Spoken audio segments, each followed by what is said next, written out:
Hello friends, இந்த வீடியோவில் இன்றைக்கி என்ன பார்க்க போகிறோம் அப்படின்னு பார்த்தீங்கன்னா, டிஎன்-டெட் பேப்பர் 1 நியமன தேர்வுக்கான மேக்ஸ் கொஷின் தான் பார்த்துட்டு வரோம். இது வந்து 4வது வீடியோ. ஓகேங்களா? சரி, இன்றைக்கான வினா என்னென்னு பார்க்கலாம். பின்வரும் படத்தில் ஏடி செங்குத்து ஓபி, ஓகேங்களா, பெர்பெண்டிகுலர் எனில் angle AOB plus angle COD என்னன்னு கேட்டிருக்காங்க. இல்லை என்ன கொடுத்துருக்காங்க அப்படின்னா, இந்த படம் கொடுத்துருக்காங்களே, இந்த படத்தில் ஏடியும் ஓபியும் செங்குத்தாக இருக்கிறதா சொல்லியிருக்காங்க. அதுதான் இங்கே கொடுத்துருக்காங்க. செங்குத்தாக இருந்துச்சுன்னா ஆங்கிள் ஏஓபி எங்கே இருக்குது?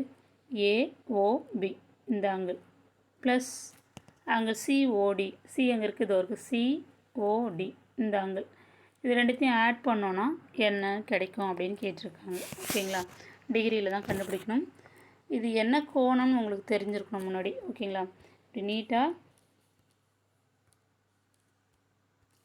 இப்படி நீட்டாக கோடு கொடுத்தாங்க, நடுவில் .0 கொடுத்துருந்தாங்க அப்படின்னா இது நேர்கோட்டு மையக்கோணம் 180 டிகிரி. இது ஃபுல்லாக. ஓகேங்களா? அதில் குறுக்க ஒரு செங்குத்து கோடு போட்டிருந்தாங்கன்னா இந்த பக்கம் 90 டிகிரி, இது ஃபுல்லாக 180 டிகிரி. அது ரெண்டு நடுவில் ஒரு செங்குத்தாக கோடு போட்டு பிரித்தோம் அப்படின்னா இது ஒரு 90, இது ஒரு 90.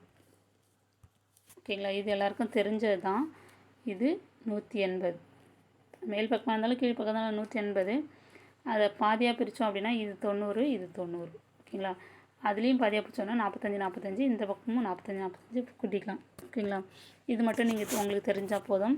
இப்போ ஆங்கிள் கீழே கொடுத்துருக்கோம் பாருங்கள், அது எப்படி கண்டுபிடிக்கணும்? Angle AOB 180 degree. ஓகேங்களா? இப்போ இது மூணுத்தையும் கூட்டணும். இந்த ஏஓபி இந்த ஆங்கிள் தான் 180 டிகிரி சொல்லியாச்சு. இதில் எப்படி பிரிச்சுருக்காங்க பாருங்கள். AOB, POC, COD 3 ஆங்கிளாக பிரிச்சுருக்காங்க. ஓகேங்களா? அதில் ஒரு ஆங்கிள் மட்டும்தான் கொடுத்துருக்காங்க, மீதி 2 ஆங்கிள் கொடுக்கல. மீதி இருக்கிற 2 ஆங்கிள் தான் வந்து கொஸ்டினில் கேட்டிருக்கிறது. ஓகேங்களா? அதை நம்ம கண்டுபிடிக்கணும். இப்போ என்ன செய்யணும்? ஆங்கிள் ஏஓடி இது வந்து 180 ஈக்குவல் டு இது மூணுத்தையும் கூட்டினீங்கன்னா 180 கிடைக்கும் இல்லையா? அப்போ அது 180 இது மூணுத்துக்கும் ஈக்குவலாக நம்ம போடலாம். அந்த 3 கோண அளவுகளுக்கும் ஈக்குவல்னு நம்ம சொல்லலாம். இப்போ angle AOB equal to angle AOD, sorry இந்த இடத்துல வந்து டி வரணும், நான் பின்னு போட்டிருக்கேன்.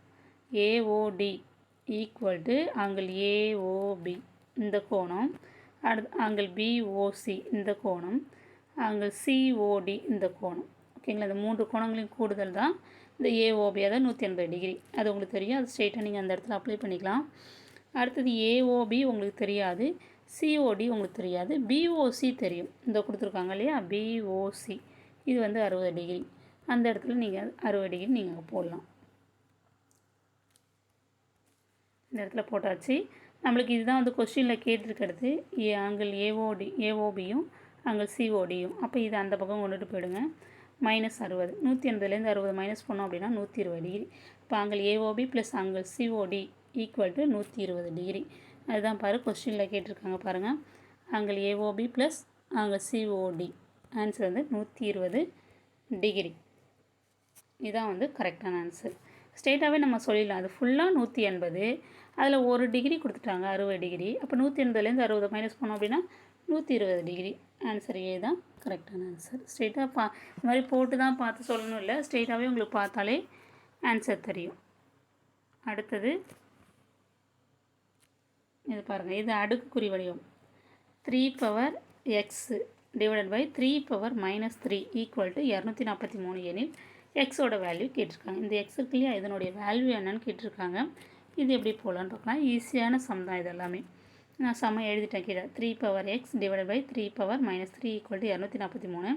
இந்த 3 பவர் -3 வகுத்தலில் இருக்குது, டிவைடில் தானே இருக்குது. அதை நம்ம மல்டிப்ளிகேஷன் மாற்றக்குள்ளார இந்த 3 வந்து +3 மாறிடும். ஓகேங்களா? தலைகீழே போக்குள்ளார இது மேலே போயிடும். ஓகேங்களா? கீழே டிவைடில் இருக்கிறது இப்போ மேலே வரக்குள்ளார பவரில் இருக்கிறது ப்ளஸ்ஸாக மாறிடும். இப்போ 3 power X into 3 power 3 equal to 243.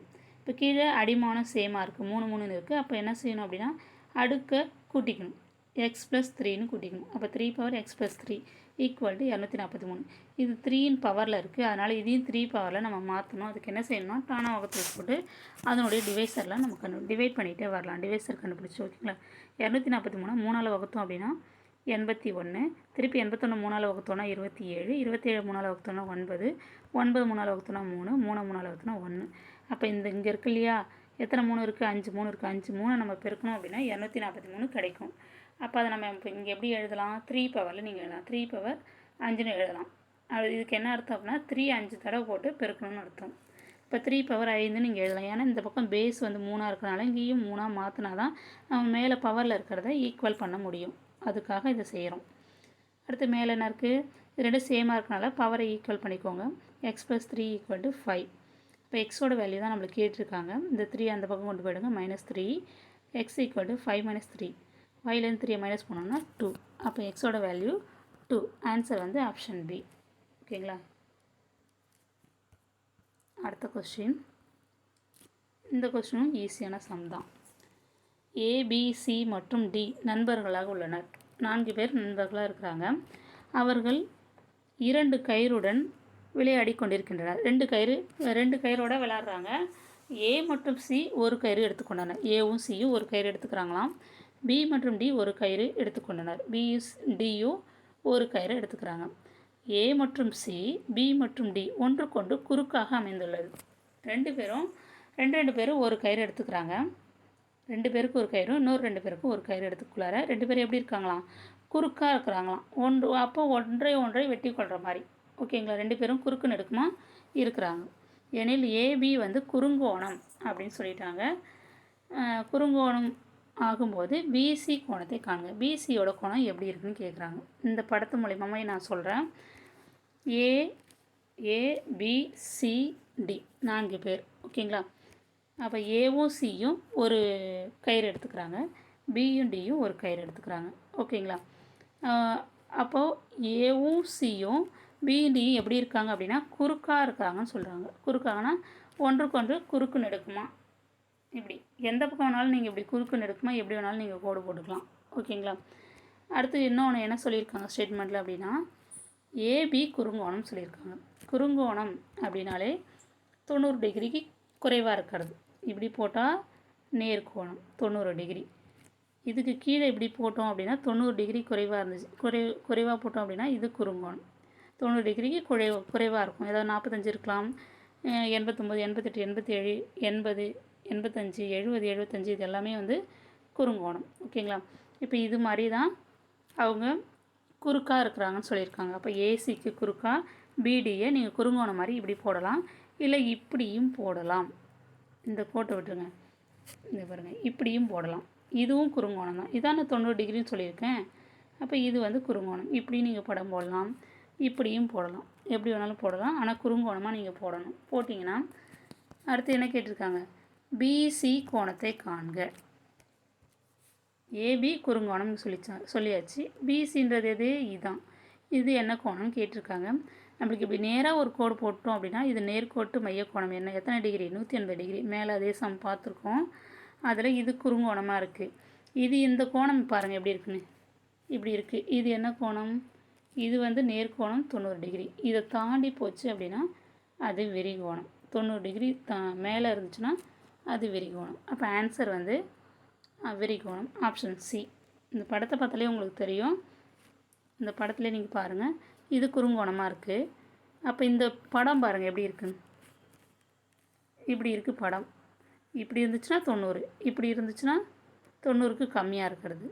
இப்படி இருந்துச்சுன்னா அது விரிகோணம்னு சொல்லுவாங்க. நீங்கள் கோணம் எல்லா கோணம் வகைகளை நீங்கள் படிச்சிங்க, உங்களுக்கு தெரியும் இது விரிகோணம்னு.